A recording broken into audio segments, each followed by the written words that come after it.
संयुक्त जुना बुधवारपेठ सेवाभावी संस्थेच्या वतीनं राजेश चषक फुटबॉल स्पर्धेला छत्रपती शाहू स्टेडियमवर सुरुवात झाली।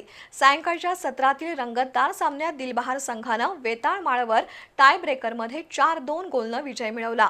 तत्पूर्वीच्या सामन्यात सुभाषनगर संघानं सूर्या अकॅडमी सातारा संघावर 8-0 असा एकतर्फी विजय मिळवला।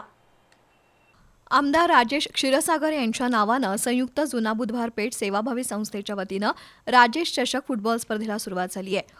स्पर्धेचं उद्घाटन नगरसेवक ऋतुराज क्षीरसागर, मंगलताई साळोखे, अश्विन अजरेकर, प्रसाद जाधव, बाबासो पाटील, माजी उपमहापौर दिगंबर फराकटे, अनिल निकम, नंदू बामणे, माणिक मंडलिक, अनिल पाटील यांनी किक ऑफद्वारे केलं। सायंकाळच्या सत्रात उद्घाटनाचा सामना वेताळमाळ तालीम आणि दिलबहार तालीम संघात झाला। पूर्वार्ध गोल 0 बरोबरीत राहिला। उत्तरार्धात वेताळमाळच्या गोलक्षेत्रात प्रेम देसाईनं चेंडू हाताळल्यानं दिलबहार संघाला पेनल्टी स्ट्रोक बहाल केला। त्यावर दिलबहारच्या प्रीतम भोसलेनं गोल नोंदवत संघाला 1-0 अशी आघाडी मिळवून दिली। या गोलची परतफेड करण्यासाठी वेताळमाळच्या मिथाई, आकाश माळी, सर्वेश वाडकर, शोएब बागवान, आकाश मोरे, प्रेम देसाई यांनी आक्रमक चढाया केल्या।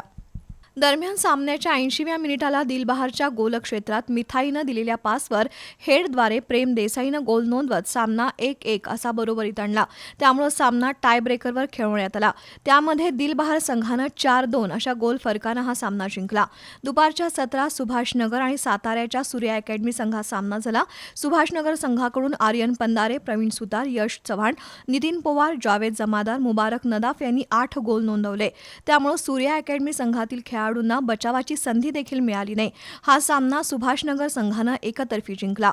विजय साळोखे यांनी सामन्याचं बहारदार समालोचन केलं।